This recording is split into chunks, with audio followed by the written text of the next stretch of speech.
Assalamualaikum warahmatullahi wabarakatuh. Kami akan menjelaskan laporan penelitian dengan tema "Seberapa efektif kuliah daring dan belajar secara mandiri saat pandemi?" yang disusun oleh Fadel Muhammad dan Kemas Muhammad Hussein Alfiansah dari Program Studi Teknik Informatika Bilingual Fakultas Ilmu Komputer Universitas Sriwijaya. Terdapat kata pengantar dan daftar isi dengan 15 halaman yang terdiri dari setiap bab. Bab 1. Pendahuluan. A. Latar belakang. Saat ini, Indonesia sedang terkena wabah virus COVID-19 yang menyebabkan sekolah-sekolah dan juga kampus menjadi tutup. Karena virus ini menyebar melalui udara dan sangat mudah sekali menular. Sampai saat ini, belum ada vaksin yang mampu untuk mencegah virus tersebut. Manfaat dari penelitian ini untuk mengetahui tingkat efektivitas pembelajaran yang ada di Fasilkom, terutama di setiap jurusan. B. Hipotesis penelitian. Survei 1, H0 menyatakan setuju apabila kuliah saat daring itu efektif. H1 menyatakan tidak setuju apabila kuliah saat daring itu efektif. Survei 2, H0 adalah rata-rata mahasiswa Fakultas Ilmu Komputer semester 3 merasa bahwa belajar secara mandiri selama masa pandemi keefektifannya lebih besar atau sama dengan pada saat masa sebelum pandemi. H1 adalah rata-rata mahasiswa Fakultas Ilmu Komputer semester 3 merasa bahwa belajar secara mandiri selama masa pandemi keefektifannya lebih kurang daripada pada saat sebelum pandemi. Bab 2. Metodologi penelitian. A. Sumber dan jenis data. Di penelitian ini, kami menggunakan sumber data primer dengan metode kuesioner. Untuk waktu dan tempat penelitian, kami melaksanakan penelitian ini secara daring. Untuk waktu pengerjaannya, yaitu dimulai pada tanggal 16 November 2020 hingga 23 November 2020. Teknik pengumpulan data. Kami menyebarkan form online berisi kuesioner dengan total 20 pertanyaan kepada responden. Setiap jawaban dihitung dengan menggunakan skala semantik diferensial, yaitu antara 1 sampai 6. Dengan nilai 1 yang berarti sangat tidak setuju, dan nilai 6 yang berarti sangat setuju. D. Populasi dan sampel. Penelitian ini menggunakan populasi mahasiswa aktif yang berada di Fakultas Ilmu Komputer Universitas Sriwijaya yang sedang menempuh semester 3. Kami mengambil 5 jurusan, yaitu Teknik Informatika, Sistem Informasi, Sistem Komputer, Manajemen Informatika, dan Komputerisasi Akuntansi. Sampel.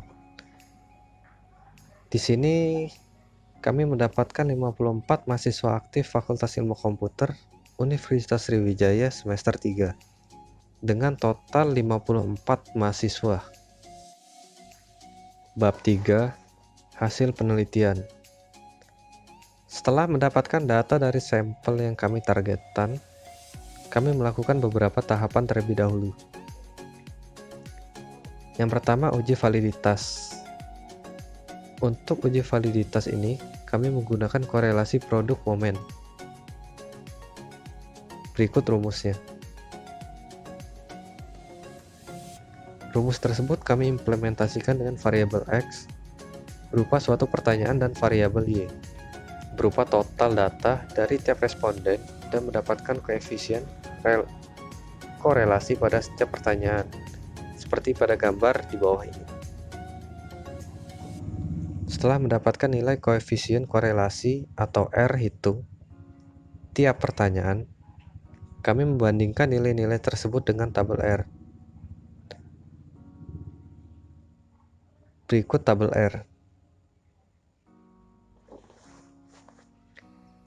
Berdasarkan kriteria yang kami ambil yaitu dengan DF atau degree of freedom adalah jumlah responden dikurang 2, dan taraf signifikan yaitu 5% atau 0,05, maka R tabel yang kami gunakan adalah 0,4973.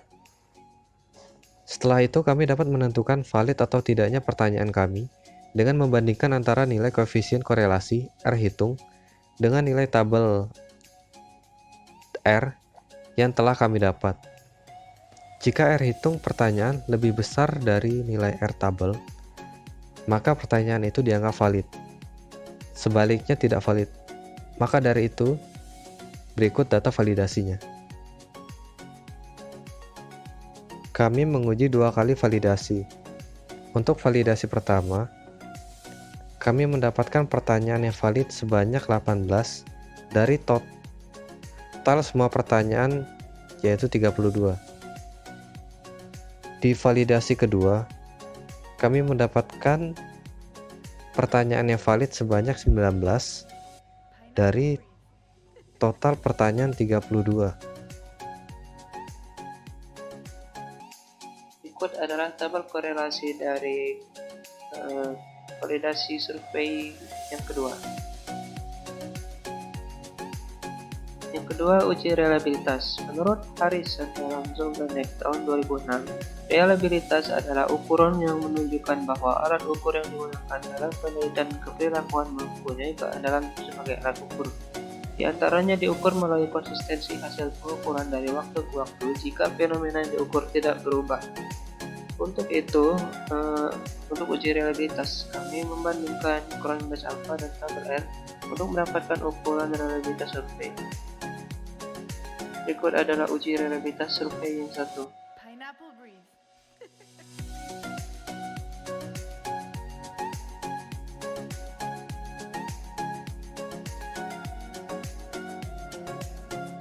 Berikut adalah uji reliabilitas survei yang kedua.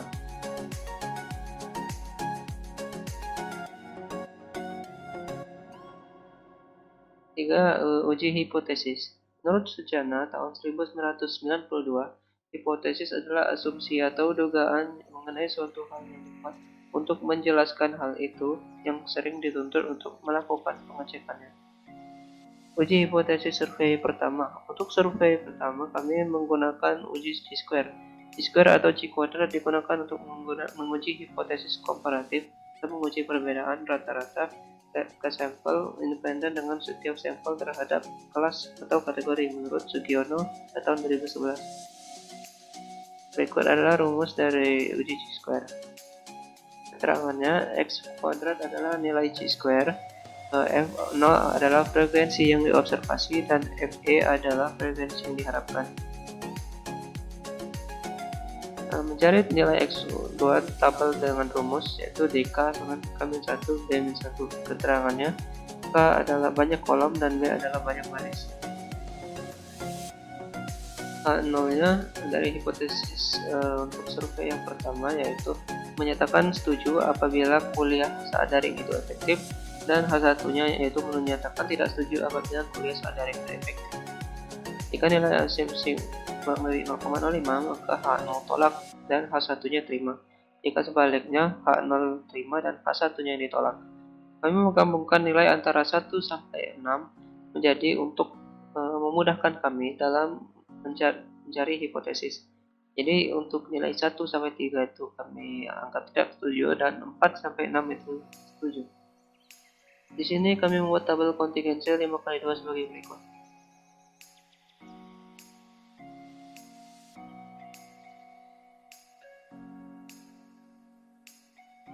Dan berikut adalah uji square yang dilakukan pada SPSS.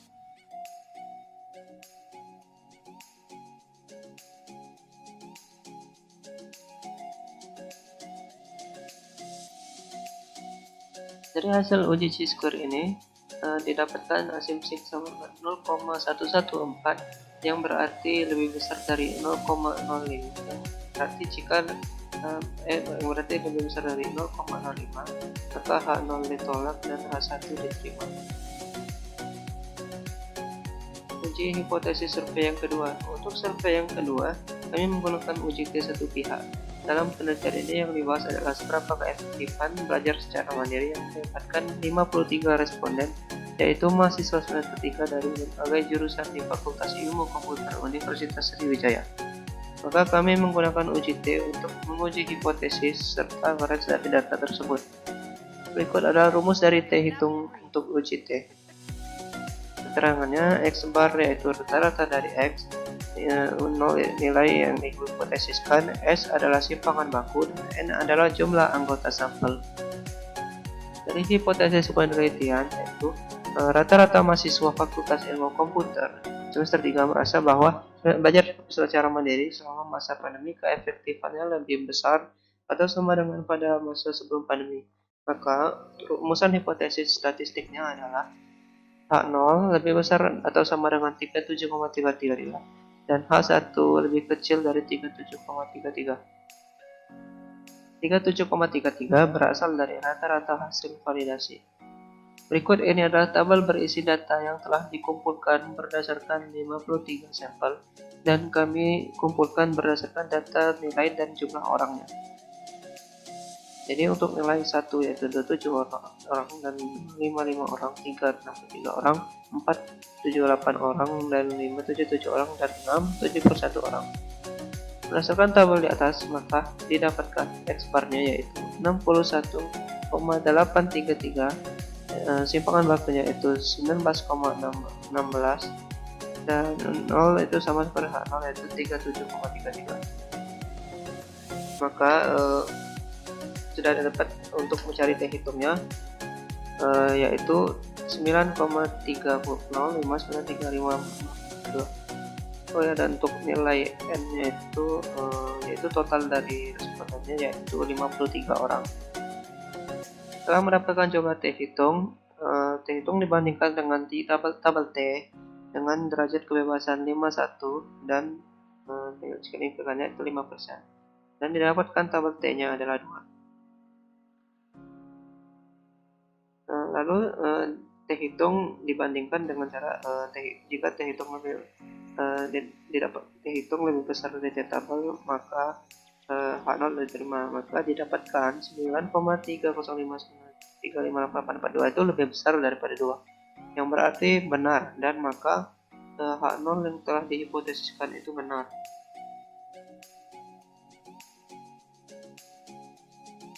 Bab 4. Penutup dan kesimpulan.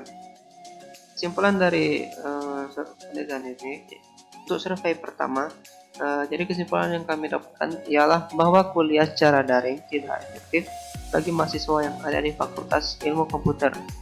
Dan untuk survei yang kedua, didapatkan berdasarkan hasil penelitian yang dilakukan terhadap 23 responden, diambil kesimpulan rata-rata mahasiswa Fakultas Ilmu Komputer semester 3 merasa bahwa belajar secara mandiri selama masa pandemi keefektifannya lebih besar atau sama dengan pada masa sebelum pandemi.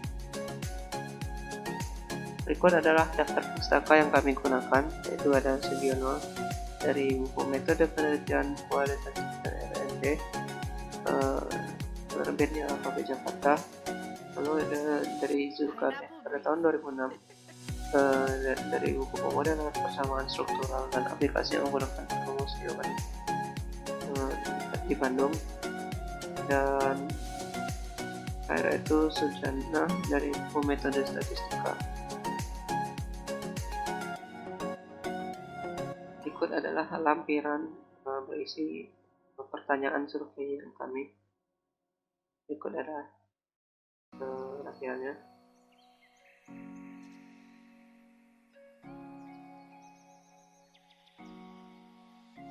Dan berikut adalah grafik dari jurusan yang menanggapi survei kami.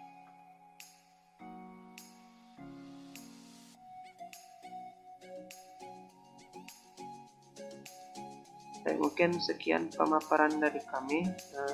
Terima kasih. Wassalamualaikum warahmatullahi wabarakatuh.